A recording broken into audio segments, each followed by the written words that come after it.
Bring us your poetry from inspiration sought. Come join us with your images, your verses, words, and thought.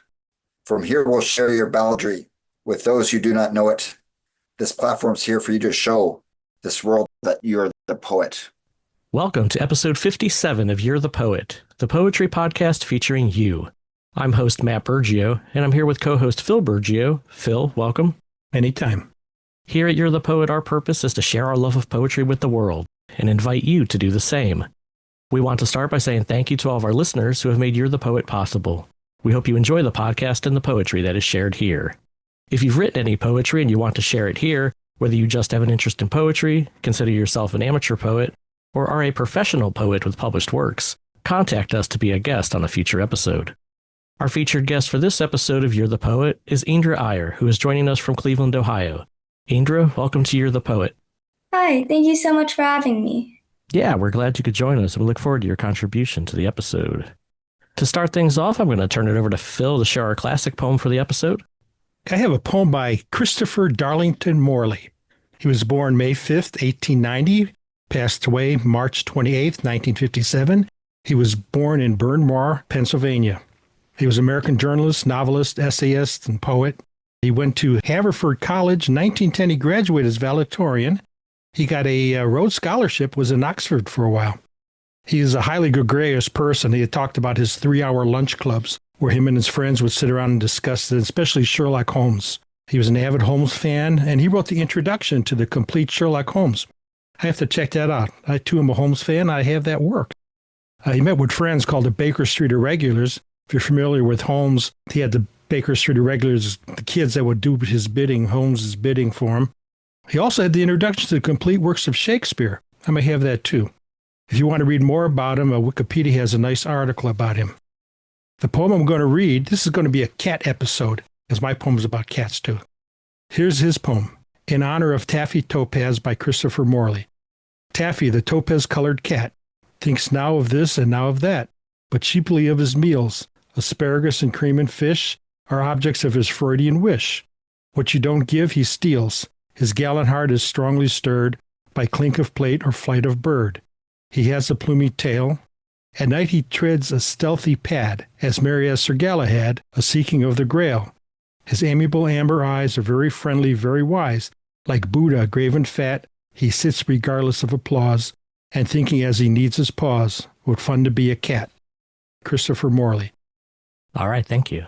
I thought this was funny. A couple things. I've been currently reading The Once and Future King, and so I like the Sir Galahad being on a quest reference there, looking for the Grail.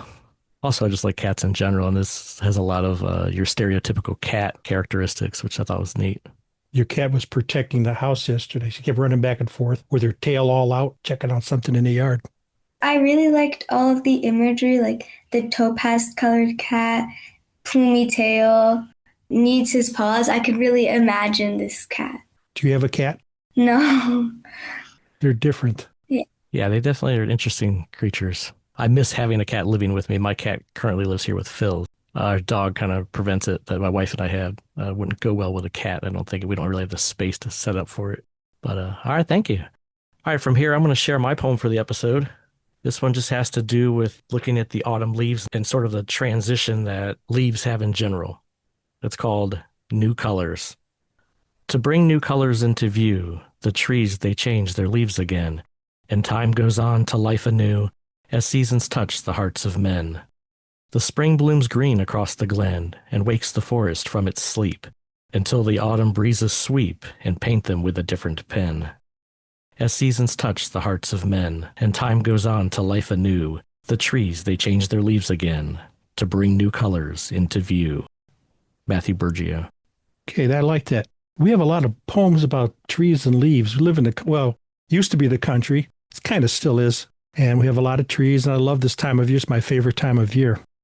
I really liked how it was kind of a cycle all throughout the poem. I could see kind of the leaves changing, and it was kind of showing that the only thing constant is change, I think. Well, thank you. Up there in Cleveland, you have a nice autumn up there, the way the leaves change. Yes. Down here, it's kind of hit or miss. Have you guys been to that Cuyahoga Valley National Park up there? Yes, we have. It's very beautiful in the fall. Mm-hmm. Yeah, we got a chance. My wife and I were up there about a month or so ago, and there's like the train ride you could take, a little scenic train ride. It's kind of nice with the leaves changing. Always reminds me of that. The Ledges Point is really scenic. So I don't know if you guys went to the Ledges. You have a good lookout from that point. You can see all the foliage from there. It's really pretty up in Cuyahoga. Yeah, I don't think we're at the ledges, but a nice part. And just for our listening audience, that is Deepa, that is Indra's mother, who's sitting in with us today. All right, from here, we'll turn it back over to Phil to share his poem for the episode. Okay, another cat poem. Live like a cat. I should live like a cat. Sleep 16 hours a day, when I want, where I please. Disrupt those at computer, pressing keys that change the text. Sitting on tables for a better view. Knocking things off because you can, then looking up and saying, "What?" as if it was a natural thing to do. Bumping my face into another, asking to be scratched behind my ears. Waking people up at 4 a.m., wanting to be fed, or just to annoy them. To sit by a window and watch birds. Oh wait, I already do that. I will not chase mice or eat grass, and I definitely will not sleep in a box. Philip Burgio. All right, thank you. Definitely more of that cat characteristics things and knowing which cat you're talking about. That reminds me so much of my cat, and that's her to a T. It is your cat to a T. Yeah, one of the reasons I bring my dog over here to the studio to record is so that keep the cat at bay. Oh, yeah, she'd be right up here. Yeah, if the dog wasn't here, she'd be right up here in our faces on the computer, keyboards and stuff. Yeah, I thought it was very whimsical as well. Yeah, I like the whimsical. Sometimes I write sad poetry, but every so often I'll write something like that's upbeat. All right, well, thank you. All right, well, from here, we're going to turn to our guest portion of the episode. Indra, you're the poet. Show us what you've got. I belong. I belong in many places. I belong in nature, running through fields of flowers, red, blue, pink, and purple, little bursts of color in my seemingly gray world. Grass as high as my waist, tickling my thighs. I belong in my room, crochet in hand, counting the stitches in rows until my masterpiece is finished. A book lays on my nightstand, open to the chapter where I imagined I was the main character, experiencing the heartbreak, adventure, mystery, and fear that the characters are doomed to be forever trapped in. I vicariously live through the friendships, loyalty, and fun times that the characters live and die for. It feels like a connection, like I belong. I belong in the back of the line, trailing behind my friends as they laugh and giggle about some inside joke that I was never a part of. The sudden wave of loneliness crashing over me, threatening to drown me. I feel suffocated in my own sorrow. I don't feel this way when I'm alone. I feel content with my books of shelves and closets full of yarn and art supplies. I don't normally get the chance to share them. I belong alone. But sometimes I belong with the people who care, those who check in, are actively part of my life, who talk to me even when they don't need a favor, those who congratulate me on accomplishments and don't just try to outshine me, those who know that stars glisten more when they twinkle together. I belong to a world filled with sorrow, solitude, and the occasional but overwhelming beauty of friendship and love. The spots of color in a monotone world, the brightest stars in a black sky, the reasons why life is worth living. Indra Iyer. All right, thank you for sharing. It was very good. I liked the good imagery. Good imagery. When you were talking about the reading the books and all that, Princess Bride popped into my mind as a book I think you would read. Yes. Yeah, very good poem. And like Phil said, a lot of good imagery. And I will say, too, I like the fact that you have this sense of knowing where you belong. I think especially at your age, being in middle school, that's a rough time, especially, you mentioned some of those social things and, other kids being in their own little cliques or in their own little inside jokes and things. And so I think it's great that you have this sense of knowing where you belong, even if it's in the quiet spaces of nature or deep within a book. And I really think that helps your poetry, too. A lot of us are introverts and have these like intermind and interfeeling things. But I like that you're acknowledging that sense of where you belong. And I think that's great. Yes. Can I ask your age? Yes, I'm 13. I got a granddaughter 13 and a granddaughter 16. Fun times. Yeah, definitely. Got another one for us. Yes, I do. This one is about midnight and just the beautiful things that happen. Midnight. Midnight is a fiery phoenix, burning until nothing remains but ashes as the old day passes, then being reborn from the ashes as something new, a new day. Midnight is when you are submerged in your own mind with just you and yourself for company, staring at the twinkling diamonds in the obsidian sky. Midnight is when the world around you wakes up. The owls hoot, screech, and holler to find their prey. The mice scurry, burrow, and dig to stay safe in the darkness in which unknown dangers lurk. Midnight is when you are most at rest, drifting in a deep slumber, dreams whisking you away to a far-off land, only to be woken up once again as that fiery phoenix takes off from the ashes. Indra Iyer. All right. Thank you for sharing. I loved this poem when your mom sent it to me the other day. Just the very first line, that the midnight is a fiery phoenix. I just love that line. I love the whole concept of midnight. I'm a night owl myself, and I love the deep of the night and the quiet of the night. Perfect for thinking. It's perfect for writing poetry. It's definitely my favorite time. I really connected to this poem and I really liked it. Thank you. You're only 13. You have a mature soul with that poem. Oh, yeah. Thank you so much. Yeah. All right, well, before we go on to the third poem, tell us a little bit about your poetic journey and what you've been up to in the poetry world, like how you got started writing and what you're doing now.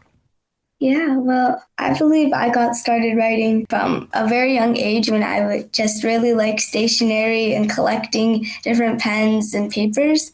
And then eventually I started writing little songs for my family, which turned into me expressing how I feel. And soon enough, I was writing for the school newspaper, Power of the Pen, and just other miscellaneous poetry and other writing events. Very cool. I remember doing Power of the Pen. I was just going to say that, yeah. Yeah, it's very, very nice. Yeah, so she participated in the Power of the Pen tournament last year in 7th grade. She had a good time, a good experience, good teammates, good counselors. She went to the state. You got placed eighth in the state. It was a good, it was a good year of writing. Yeah. Yeah. Well, nice. Well, congratulations there. Thank you. So I also hear you have a book out. Why don't you tell us a little bit about your book? Yes, I do have a book. It's called Echoes. It's a compilation of a lot of my favorite poems from 3rd grade to 5th grade. And I feel like they show how I perceive the world and how I hope that others can too after reading these poems. There's also a couple little art sketches that I've done in the book too. Cool. And that's something people can find on Amazon, right? Yes. All right, we'll definitely share a link with that so people can find that. Thank you. You're welcome. Got another one for us? Yes, I have one last one about going off of your seasons and changing leaves from the beginning. I have one about fall. Fall. Fall is school starting, kids racing out the door, back to school shopping, and so much more. Fall is the leaves changing color, creating rainbow treetops as far as the eye can see. Fall is the ground transforming into a rainbow mosaic of fallen leaves. Fall is people eagerly gathering in the kitchen, cooking up creamy mashed potatoes, tender juicy meats, and of course, desserts. The rich chocolatey aroma of pudding pie spreads around the house, watering the mouths of many, especially those who get to help clean the spoons. Fall is picking apples with those that you love most, the scents of cinnamon, sugar, icing, pumpkin spice, and maple, drifting into everyone's nose. Fall is finding the perfect costume to go out with friends on Halloween. Goblins, witches, cats, and dogs knock along every door in the neighborhood, giggling along the way. Finally, a substantial stash is obtained. The smells of chocolate and candy meanders through the streets. Fall is a special season, never to be taken for granted, as in some places on Earth, fall doesn't exist. Others may not experience the special moments that you and I experience during fall. I hope that one day everybody receives the magical experience that is fall. Indra Iyer. All right, thank you. It's my favorite season. Yeah. Again, a lot of great imagery there. I think you captured all the great things about fall. I want Halloween. some chocolate pie now. Yeah, everything from the colors to, Halloween, just a great sense of the imagery there. And you're right. We've talked about this on other podcasts when we talked about not only fall, but with the seasons. I think it was with Tara Hicks when we talked about the fall and that not everybody in the world experiences the fall colors like we do, and that we're blessed the Midwest here in the United States to have all the seasons. I remember it even being weird in college to meet other college-age kids that had never seen snow before. Oh, yes. I'm like, what do you mean you're 22 and you've never seen snow in real life? So it's just kind of that realization that, not everybody gets to experience all the same things. Again, a good awareness that you have there of that. Yeah. Thank you. We were in South Texas before we moved to Ohio, but Indra was just born at that time. And we didn't have fall there, as in we didn't see the leaves changing, no snow. Yeah, but Ohio is a great place to be in. I was just going to say, I like being in Ohio. We have every season. Sometimes it's all in the same week, but we still have every season. Yeah. Yes. All right, well, before we move on, is there anything else you'd like to say about poetry or your poetic journey in general? I don't believe so. I think I've captured it. It's not too big or magical or anything.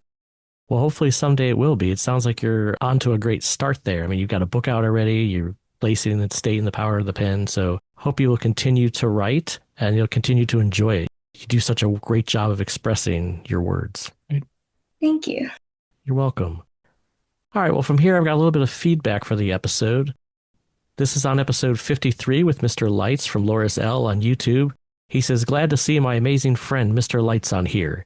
He deserves to be heard. A wonderful poet with a wonderful talent. Los Angeles is blessed to have such a talent. I'm appreciative of the insight and what a choice of poems. I couldn't believe Phil was 76 either. You both look so well. I swear I'm a minimalist. I remember and love this poem so much. How very well recited. Well done, Mr. Lights. So thank you, Loris. And then for episode 55, which was our Around the Table 3, I've got a little bit of feedback. This first one's from poet Tara Hicks from YouTube. She commented, Steve Wheeler killing it with his delivery of I Poet. Brilliant. And then on Ryan Morgan has me enthralled. Oh, what fun. And that was about his reading of Dreamboat.